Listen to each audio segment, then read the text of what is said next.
introduce myself. I'm a man of wealth and taste. What's up, people? It's your boy DV up in the house. So many a man. It's Hump Day. Whoop whoop, Hump Day. That's right. We kicking it live on Hump Day. Oh, thanks to the Stones. Still not gonna let me use that song though, man. Every time the copyright. What's up, people? Hump Day. Whoop whoop. Good evening, friendos. It's Wednesday, June 3rd, 2020. An extremely moist 27 degrees outside, and as the old guys will tell you, it's not the heat, it's the humidity. I'm your main man, still raging in the man cave, Don Vermillion. Welcome to Hump Day with DV Live. That's right, we're live. Hit us up in the chat if you want to say something. Let us know if you're with us. If you want to talk some smack, have a question, just say what's up. DV is live. That's right, now with ultra low latency. We're trying the new settings. I think we got them polished up, so we shouldn't have the delays and technical difficulties we suffered earlier this week. We're smooth, but before we start anything, of course, I have a viewer advisory. Due to mature themes, Don Vermillion Live is not recommended for viewers under the age of 12. Due to immature themes, Don Vermillion Live is not recommended for viewers over the age of 20. That's right, that's our target demographic, the 13 to 20-year-old mentality, because I really never aged past there. Mentally. What are you going to do? And of course, before we do anything, it's in these corona times, you got to wash your hands, people. That's right. Bust out your hand gel. Oh, this one's getting empty. Oh, there's enough to do the job today. Oh, it's good stuff. Let the hair grow, get a little stubble in there. Or maybe it'll take the hair off. Who knows? Shaving is a bit of a pain, I'll be honest with you. But this Natalie trimmed goatee, it needs the hand cream for that extra moisturizing aloe, I think. So yes, welcome, my friends. We're in the last month of school. That's right, you made it, people. You've survived to the last month of school. In fact, many of you had your last month of school way back in February because you haven't done anything since then. That's right, I said it. You didn't do a dang thing in my class. You think I'm going to give you the free grades just because they said I had to? I'll find a way to get you. That's right, I said it. Do your work, people. Killing me. That's right. Welcome, Don Vermillion Live. Here I am. Coming at you live and direct, and of course, this is all made possible by our excellent sponsors. That's right, our sponsors, as always, Royale Tissue. We have an issue. I screwed it up. But they have an issue, a tissue for every issue, except if you're a racist. That's right, way funnier when delivered the first time correctly. And of course, Diet Coke, and there's nothing funny about the great taste of Diet Coke. So nice.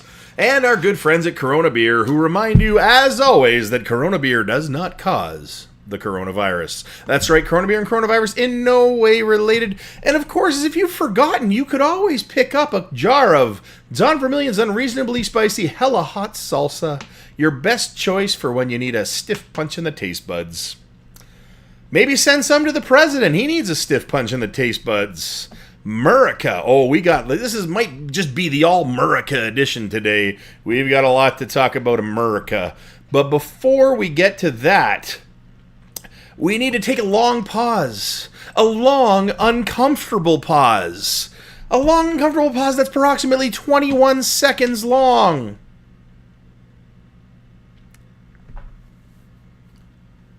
That's right. I'm talking about our boy Justin Trudeau, asked recently about Donald. In fact, yesterday asked about the president. And, well, I'll let you guys be the judge for yourself right here. So let me switch over the screen so you can get a good look at what JT said. And you tell me if you think it's the right call. You've been reluctant to comment on the words and actions of the U.S. president. But we do have Donald Trump now calling for military action against protesters. We saw protesters tear gas yesterday to make way for a presidential photo op. I'd like to ask you what you think about that. And if you don't want to comment, what message do you think you're sending?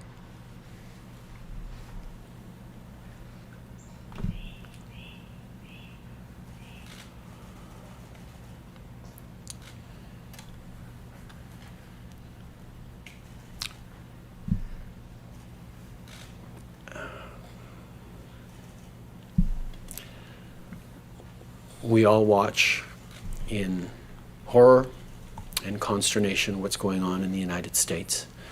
It is a time to pull people together, but it is a time to listen. It is a time to learn what injustices continue despite progress over years and decades. But it is a time for us as Canadians to recognize that we too have our challenges. All right, JT. Well said. Now, of course, he's got some backlash. He's received some backlash for this. If my window is not closing, this is awkward. There we go. He's received a bit of backlash for this because people are saying, well, why didn't you say anything? What's the problem? And, well, I think he was right. First of all, if you watched his face during that highly uncomfortable pause, you could clearly tell he's like, I just want to unload on this son of a gun.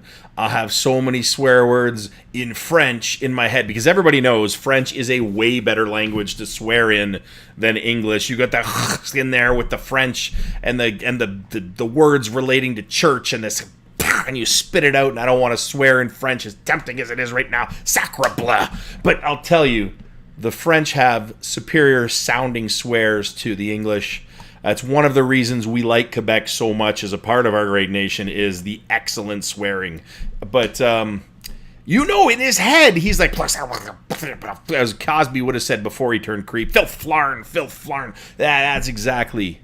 But he didn't, and he's getting backlash. And, of course, the headlines I saw in some places were like, Trudeau refuses to indict Trump or to criticize Trump. I'm like, no, his job isn't to criticize Trump. You gotta keep your mouth shut. Everybody knew what's going on in his head. Everyone knew he's spitting up about 300 F-bombs right there in that 21 seconds. Probably set a world record for F-bombs in his head with 21 seconds. But his job is not to criticize the President of the United States. His job is to do whatever's best for Canada. And if we've learned one thing, our boy Trump, the orange pumpkinator, is not the handiest guy when applied criticism to. And, of course, Canada needs the United States for many things, like trade and other reasonable things. And Trump's the kind of guy that would try to take it out on us over the next 6 months of his term before he's summarily booted out of office, hopefully. Trudeau did the right thing. Everybody knows what he's thinking, but there's nothing there to get mad at if you're Trump, because he didn't do anything or say anything. But everybody knows what he was thinking. Now, if you did want to criticize Trump, allow me to show you how it's done. I give you Anthony Acevedo, not Plumber Anthony, as much as that would be awesome. Anthony Acevedo, police chief of Houston, chief of police, commissioner of police for Houston, he's going to show you how it's done. Right here. Some of the latest news is that President Trump, as we know, has had a conference call with governors. And some of that audio has come out, and we're using it. And in it, he says to governors, he says, you're weak. He says, many of you should be, not showing this weakness. We're laughing stocks. You need to dominate. You need to dominate. I want to ask you not to, if you don't want to, comment on the President of the United States. But is the right direction for police today in this environment to go out and dominate and to show that they're quote unquote not weak? What should the police be doing now to calm this terrible situation? Let me just say this to the President of the United States on behalf of the police chiefs in this country. Please, if you don't have something constructive to say, keep your mouth shut, because you're putting men and women in their early 20s at risk. That's right. He just told the president to shut his damn mouth. Right there, police chief of Houston. That's how it's done. He's an American. It's their God-given right to criticize the president. And let me tell you, there's enough to criticize, my friends. So right there, best quote I've heard on all this from a friend of mine in the States. He's like, we feel like the rest of the world is watching us right now like everyone did Tiger King. And I'm like, you couldn't have said it better. America is the world's Tiger King right now. I might have to downgrade the America's skirt rating and upgrade it to Canada's skirt. No, what's up in Canada's skirt anyways? But it might have to be the world's Tiger King, because it's like you can't look away. It's so terrible and it's so anger inspiring, but you can't stop watching. It's frustrating and maddening. But while we're on the subject, I think we need to take a quick look at what's going on down in Canada's skirt. That's right. What is going on down in Canada's skirt, you ask? Well, we had some good news today. I mean, good news unless you are a racist police officer who happened to have killed someone recently. Yes, the 4 men who murdered George Floyd or were there to watch his murder and did nothing all received charges for murder in the 2nd degree. Now you're going to say, well, why did the other guy get upgraded and how come it took this long and so on? Murder in the 2nd degree requires intent. And my understanding, I am by far, no legal expert, but my understanding is that because of the intent, they can charge him with murder too by arguing, as a police officer in particular, he should have reasonably understood that his actions could cause the death of someone. So it's a tough case. And what I'm really scared of is murder 2 is a tough charge to prove, because you got to prove he intended to kill him. Now, they could still plead to a lesser charge or come up with some kind of deal where he accepts a manslaughter plea or is found guilty of manslaughter. But if they're only charging him with murder 2, not only as in not enough, but if that's the only charge they're hanging on him, he could walk if a jury finds that there wasn't sufficient intent, that he didn't intend to kill him. And I believe the prosecution will make that argument that he should have reasonably known that his actions were likely to cause death, and the other officers were charged as accessories because they did nothing and should have done something. So it will be interesting to see, but I'll tell you, you think America is burning now, you don't find this guy guilty, and you will see what happens, because it'll just reinforce everything people have been saying since, well, forever, and then especially since the Rodney King trial in the 90s. Us oldies remember that. So that is definitely something to consider. But man, everything kind of ties together today, because we're going to talk about Trump's Twitter feed as well. Trump really doesn't get it, because this was him today. In 3.5 years, I've done much more for our black population than Joe Biden has done in 43 years. Okay, prove it, debatable, doubt it, but sure. Actually, he set them back big time with his crime bill, which he doesn't even remember. I've done more for black Americans, in fact, than any president in history, with the possible exception of another Republican, the late, in case you didn't know he was dead, the late, great Abraham Lincoln. And it's not even close. So Lincoln, for those of you that have been living under a rock for the last 150 years or so, he freed the slaves. He was the leader in the North during the Civil War, freed the slaves. So since then, no one has done more for black people than Trump in the last 3.5 years, than any president in history. With the possible exception of if you didn't know, he passed away, but Abraham Lincoln, the late, great Abraham Lincoln. So the black president, Obama, had no interest. Bill Clinton, the other black president, had no interest. The narcissism and the megalomania are astonishing, just astonishing. But I'll tell you what, this is one of those things that's just too depressing to dwell on for too long. And I want to talk about that. Not everything is bad. Not everything. There is, in fact, a lot of good happening right now. In addition to the message getting across from so many people to so many people about the racism in the United States and the systemic problems that black people are suffering, the disproportionate number of them in jail or in the criminal justice system, all of these issues. There's still good happening in these protests. But then cable news does like to, as I've talked before, tend towards the sensational. And the sensational is way more interesting because you can't look away. But there are a lot of good things happening. So I collected, somebody sent me an article, thank you to our viewers, with some good pictures of positive things happening in the protests. And I thought I'd show you. This is a police officer in, I believe it was New York, but I'm not 100% sure. He got separated from the rest of his squad amidst the protesters, and these black guys made a human barricade around him to prevent anyone from attacking him. He's still armed and has all his weapons and everything, but they were more interested in maintaining the peace. Impressive. This does sort of hurt that narrative of raging protesters tearing apart everything in sight. Other things. There's a lot of good things that happen here. I have a few favorites, but this is another nice one. That is a police captain engaging with the protesters. Have here in Portland, I believe, the police officers knelt with the protesters, took a knee in protest for what happened to George Floyd. This guy is the only guy in his town that protested. Him, all by his lonesome, showed up in the town square every day since this happened with this sign, and he just stands there. And he's the only guy. Apparently, he's like a small town. Everybody's white in the town. He's just this one old white dude. Shows up with his sign every day, and just stands there. Good on you, buddy. This is a nice scene here. Hugging the cops, protesters and police hugging. Same thing here, giving some props, showing mutual respect. This is in front of the Lincoln Monument. That would be the president that Trump is possibly not as great as. Lincoln Memorial. White coats for Black Lives. Police officers, medical staff in front of a hospital who've been obviously busy fighting COVID, which, don't forget, COVID's going on in this mess.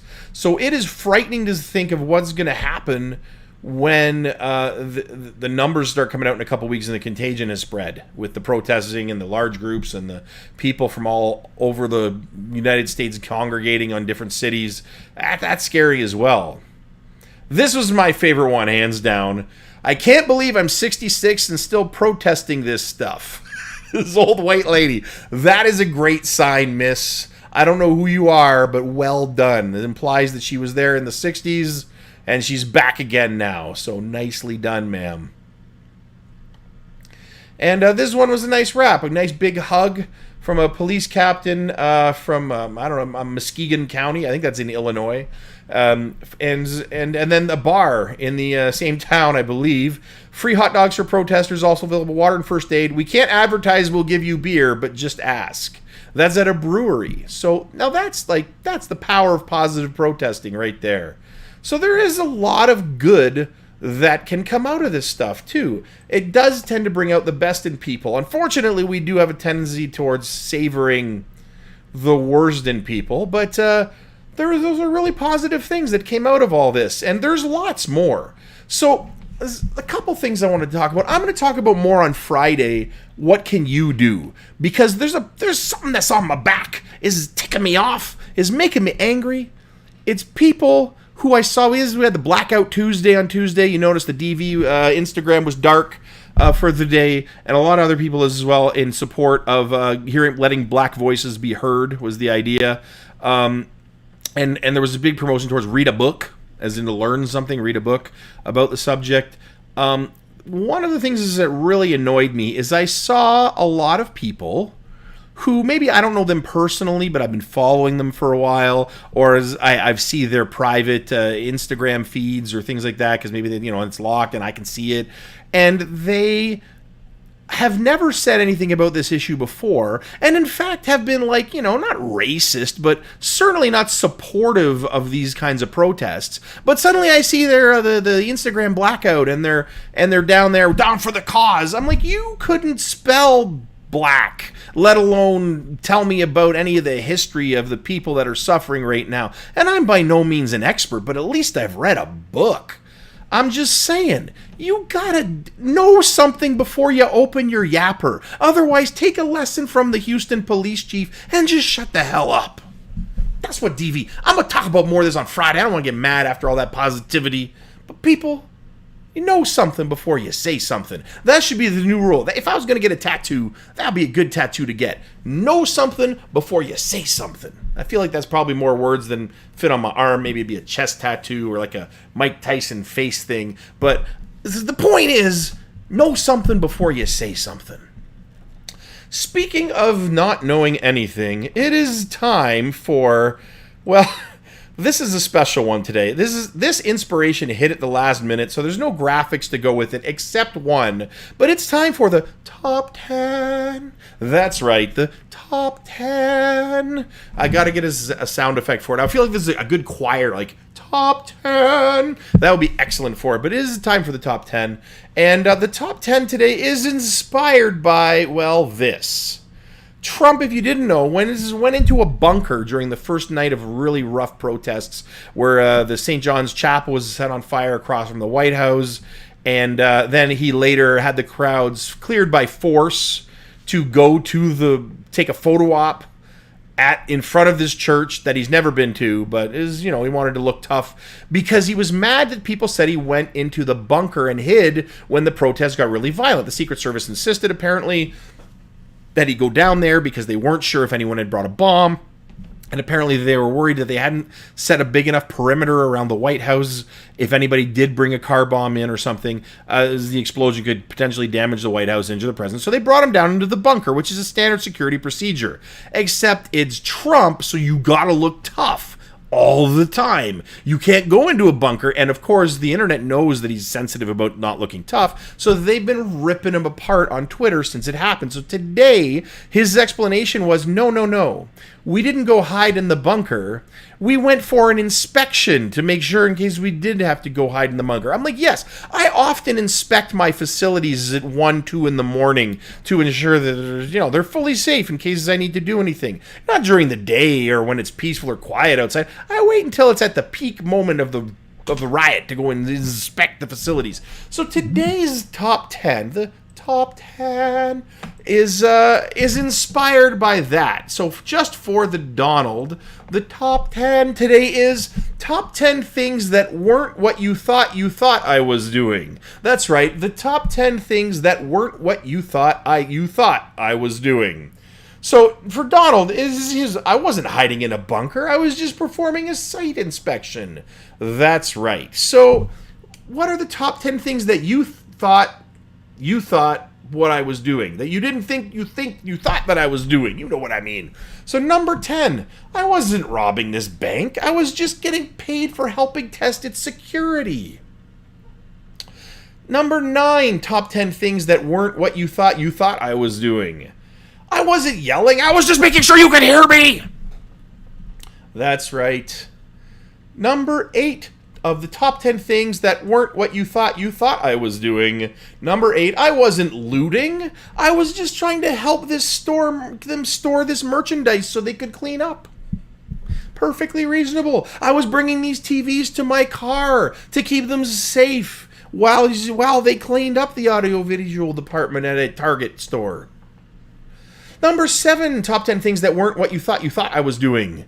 I wasn't speeding, officer. I was just thoroughly testing the acceleration on my car.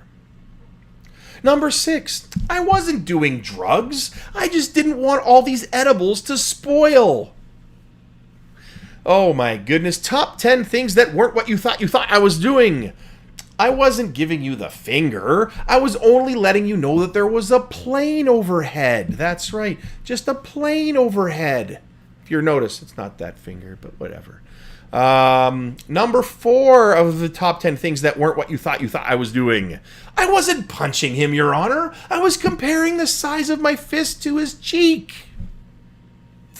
That's like when you got a little brother or sister. Have you ever done that? You're like, you grab their fist and you're, stop punching yourself. Exactly. Oh, man. And what else have we got here? Number 3, top 10 things that weren't what you thought I was doing. I wasn't cheating on the test, sir. I was just seeing if the person next to me was using my answers. I've actually had that one in various forms. I wasn't cheating. I thought he was cheating on me, so I was looking at his paper to make sure that he wasn't cheating on me. But he has a 90 in the class, and you have a, 38. But hey, I wasn't cheating. I was just seeing if he was using my answers. Number 2, things that weren't what you thought I was doing. I wasn't shoplifting, sir. I was just seeing if this iPhone fit in my pocket. Perfectly reasonable. And the number 1 thing that wasn't what you thought I was doing, I wasn't lying. I was just using alternative facts. Exactly. So, don't worry, Mr. Trump. We weren't laughing at you. We were laughing with you. That's right. And that, my friends, is your top 10 for the day. Oh, man. It has been a crazy, crazy time. We have one other little piece of inspiration. I want to finish on something positive. It's been a crazy week, and we need a little happiness in our life. Our movie of the day today, by the way, is Glory, in honor, again, of black Americans. Glory is a civil rights era movie about a black brigade during the Civil War. It stars Denzel Washington, Morgan Freeman, and Matthew Modine, I believe, is the white colonel who's in charge of the division. Really great movie, inspirational, triumph of the human spirit, sad and happy and inspirational all at the same time. I believe it won Best Picture. Glory, starring Denzel Washington, Morgan Freeman, whose birthday was just the other day. Happy birthday, Morgan. That's the movie of the day. But before we go to the song of the day, I have one more little bit of inspiration from the protests I wanted to share. This is a sheriff in Flint, Michigan. Flint, Michigan, if you don't know, is one of the poorest communities in the United States. It's just across the river from Sarnia.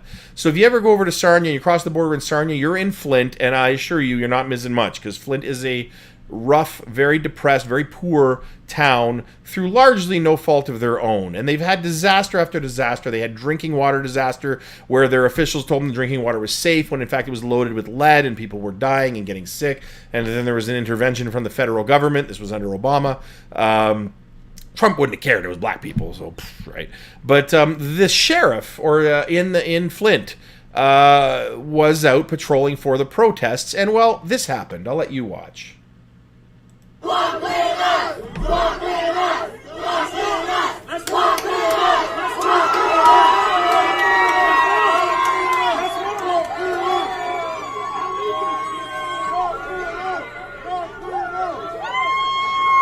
That's right, he marched with the protesters. They all went together, and they marched for 7 hours. This guy went with them. Marched for 7 hours with these protesters. Now that is how policing is supposed to work. For the people, protecting and serving with the people. And this is he is like a very white dude. So he had every reason to be afraid, be concerned. Flint, Michigan can be a tough town because they've gone through so much. And you know what? He's right there. He's like, you know what? Let's do this. And he walked with them for 7 hours. That's a champ right there. Yeah. All right, my friends. So, as we're wrapping up, we got some birthdays today. Birthdays today include Anderson Cooper. That's right, CNN. Watching a lot of CNN. I even watch the Fox News. I want to hear all the sides. And, MSNBC. Give me them all. CBC, BBC. It is news time. That's right. Anderson Cooper. James Hutton. Guy who determined that the Earth is actually very old, like millions of years, in fact, billions of years old. Rafael Nadal, the tennis player. Happy birthday, buddy. Not a lot of super-duper birthdays today, but there's one very important birthday. One of my favorite musicians of all time. Today is the birthday of, or would have been the birthday, passed away in 1999, of Curtis Mayfield. Curtis Mayfield, one of the all-time greats of a lot of different music, but of soul music, funk, soul, and of course, now that I'm looking for his song, I am not finding it, but we will find it right now because I saved it somewhere around here. If I could, nope. Shoddy workmanship by DV, I'll tell you that. There he is, Curtis Mayfield. And let's get to it. Song of the day is Superfly by Curtis Mayfield. One of the best beats of all time.